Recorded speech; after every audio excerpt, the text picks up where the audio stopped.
할렐루야, 사랑하고 축복합니다. 오늘도 하나님의 말씀으로 행복한 시간 되었으면 좋겠습니다. 오늘은 지난번에 이어서 지난번에는 이 성막의 성소와 지성소 중에 이 성소 안에 있었던 핵심적인 성물이라고 할 수 있는 법궤와 또 등대와 떡상에 대한 이야기를 했고요. 오늘은 이런 성소의 기물들을 외부로부터 보호할 수 있는 그런 휘장, 곧 성막 덮개에 대한 이야기를 여러분과 좀 하려고 합니다. 이 성막을 계속해서 묵상하고 있는데요. 성막을 설명하시는 이 하나님의 특징을 보니까요. 중요한 것부터 또 그렇지 않은 것 순으로 이렇게 설명이 되어지고 있습니다. 이 출애굽기 26장 전체를 보면요. 1에서 14절까지의 말씀은 오늘 성막 본체를 덮고 있는 네 겹으로 덮고 있는 이 성막의 덮개에 대한 이야기고요. 또 15절부터 30절까지의 말씀은 성막 본체를 구성한 이 널판에 대한 규례입니다. 그리고 31절에서 37절 말씀은 지성소와 성소를 가리는 각각의 휘장에 대한 규례를 설명하고 있습니다. 오늘 말씀 1절을 제가 한번 읽겠습니다. 너는 성막을 만들되 가늘게 꼰 배실과 청색, 자색, 홍색실로 그룹을 정교하게 수놓은 10폭의 휘장을 만들지니. 여기서 성막은 성막 덮개 전체를 말하고요. 휘장이라는 말이 개역 한글에서는 또한 이 앙장이라는 말로 표현되어 있습니다. 첫 번째 휘장에 대한 이야기죠.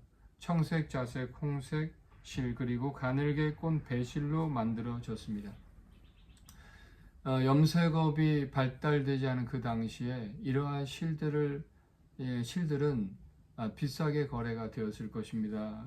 왜냐하면 손수 수작업을 해야 했기 때문에 그 당시에 가죽옷보다 더 비싸게 판매가 되었다고 합니다. 이러한 것들을 어디서 얻게 되었을까요? 물론 출애굽 당시에 이스라엘 백성, 애굽 사람들로부터 받은 것입니다. 그런 고급스러운 색실을 헌납을 했습니다. 그야말로 이 성소 전체가 그리스도를 상징한다는 말씀을 드렸는데요. 오늘 바로 각각의 이 색깔 자체도 하나님 그리스도의 속성을 잘 보여주고 있습니다. 먼저 흰색은 그리스도의 순결, 그리고 청색은 그리스도의 거룩, 그리고 자색은 장차 왕으로 세상을 심판하실 예수 그리스도, 그리고 홍색실은 이스라엘 왕으로서 죄인을 대신하여 십자가를 지신 그리스도의 겸손한 성품을 말한다고 할 수가 있겠습니다.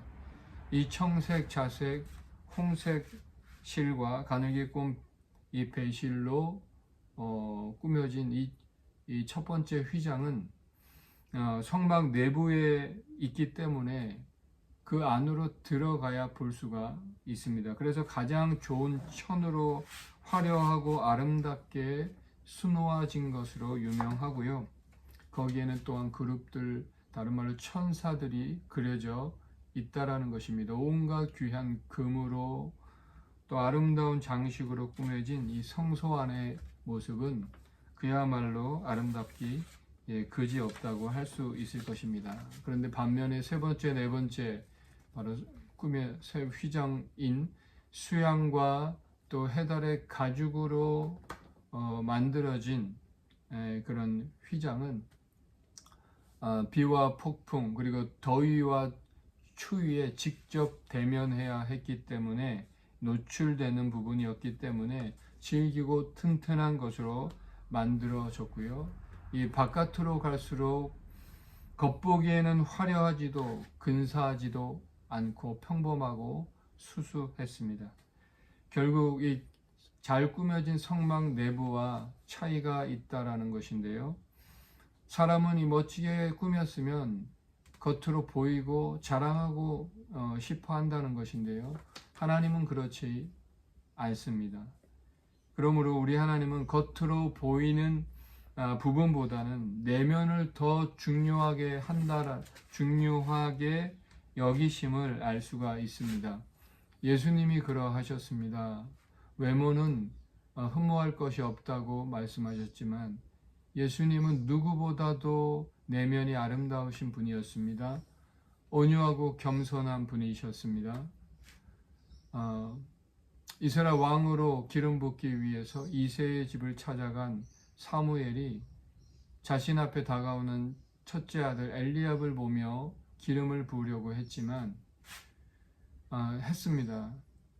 그동안 사울 왕에게 여러 번 속았지만 여전히 그는 외모를 보고 있다는 것이죠. 그때 우리 하나님께서 사무엘에게 말씀하셨습니다. 사람은 외모를 보거니와 나 여호와는 중심을 보느니라. 중심이 아름다워지기를 소망합니다. 하나님은 우리의 중심이 아름다운 사람으로 만들어 가신다는 것을 기억하시는 시간 되셨으면 좋겠습니다. 두 번째는요, 2절 말씀입니다. 매 폭의 길이는 28규빗, 너비는 4규빗으로 각 폭에 장단을 갖게 하고 그 휘장 5폭을 서로 연결하며 다른 5폭도 서로 연결하고, 이 휘장의 길이는 약 12.6m, 그리고 폭이 1.8m, 총 18m입니다. 그러므로 1.8m와 12.6m의 휘장 10개를 붙여서 만든 것이고요. 그 중에 5개씩은 고리 50개를 만들어서 그 둘을 연결하게 하셨다. 왜 그랬을까요? 그것은 그 이동할 때 접기도 쉽고 운반하기도 편하게 하기 위해서, 이것은 하나님의 깊은 배려를 다시 한번 느낄 수가 있습니다. 7절 말씀에도 보니까요, 그 성막을 덮는 막 꼭 휘장을 염소털로 만들되 11폭을 만들지며. 두 번째 휘장에 대한 이야기. 두 번째 휘장은 염소털로 만들라고 말하고 있습니다. 이 염소털은요, 보온과 방습의 효과가 뛰어나서 지금도 아랍인들이 천막을 제조하는데 널리 사용하고 있다는 것입니다. 넓이가 1m씩 더 길이가 1m씩 늘어나서 그야말로 첫 번째 휘장을 충분히 덮도록 했다는 것이고요. 그리고 세 번째, 네 번째 휘장 각각 수양과 가죽의 해달의 가죽으로 만들도록 했습니다. 자세한 치수는 나와 있지 않지만 물론 앞에 있는 휘장들을 충분히 덮을 수 있는 크기였다고 예상이 되어집니다. 마지막에 해달의 가죽은요, 또 물소나 또 돌고래나 상어 같은 것으로 추정되지만 확실하지는 않고요.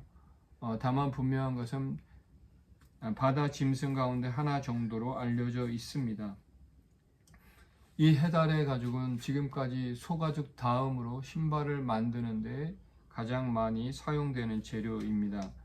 이 해달의 가죽도 출애굽할 때 바로 애굽 사람들한테 받았을 것인데요. 광야 생활을 하면서 준비하기 위해서 신발이 닳았을 때 신발을 만들기 위해서 준비했을 것입니다. 오늘 이 해달의 가죽은 아름다운 색실과 다르게 생활 필수품이었다고 할 수가 있는데요. 그런 생활 필수품까지 이 성막 제작을 위해서 바쳤더니 어떻게 됩니까? 나중에 보니까 광야 생활하는 내내 신발이 헤어지지 않더라, 신발이 닳지 아니하였더라고 말씀하고 있습니다. 이 땅에 살면서 하나님 나라를 세워가는 일에 헌신한 것은 하나님께서 갚아주심을 다시 한번 느낄 수 있습니다. 제가 한국에서 신학교를 졸업하고 전도사로 또 목사로 헌신한 이 30대의 시간들이 아무 의미가 없었다라고 생각이 들 때가 있었습니다. 하지만 호주에 와서 살면서 하나님께서 비자의 문제와 민재를 비롯해서 사역의 길을 열어주시고 때때마다 주신 위로와 격려로 다 갚아주셨다고 믿습니다. 그래서 앞으로 사역도 또 하나님께서 함께 하실 것이 믿어지고요. 지금까지 저는 자동차 보험이라고는 자동차 보험밖에 든 것이 없지만 하나님 보험으로 지금까지 살아왔다라는 생각이 들었습니다. 앞으로 저와 여러분의 모든 수고와 헌신 어떻게 갚아주실지, 또 어떻게 책임져 주실지, 또 아름답게 해 주실지 여러분 기대하시고 또 하나님께서 그렇게 행하실 줄로 믿습니다. 오늘 결론적으로요, 안을 보지 못하고 겉만 보면 이 성막은 보잘것없는 텐트에 지나지 않습니다. 보이는 것으로 이 성막의 존귀함을 깨달을 수 없습니다. 신앙은 보이는 것 너머를 볼 수 있는 깊이가 있어야 합니다. 겉에 머무는 신앙이 아니라 보이는 것 너머를 보실 수 있는 내면이 더 아름다운 깊은 신앙인이 되실 수 있기를 축복합니다. 아울러 하나님 나라를 위해서 수고하고 헌신을 아끼지 아니할 때 하나님께서 책임져 주시고 또 아름답게 해주실 것을 아름답게 해주시는 그런 복된 삶을 사시는 저와 여러분 되시기를 주님의 이름으로 축복합니다. 아멘. 기도하겠습니다. 하나님, 오늘도 이 아침에 성막 덮개를 통해서 우리의 눈이 외부가 아니라 내면을 보게 하시고 내면이 더 아름답고 성숙한 신앙인이 되게 하시고 수고와 헌신을 통해서 정말 하나님이 갚으심을 우리가 고백할 수 있는 그런 복된 삶을 살게 하옵소서. 예수님의 이름으로 기도드립니다. 아멘. 사랑하고 축복합니다.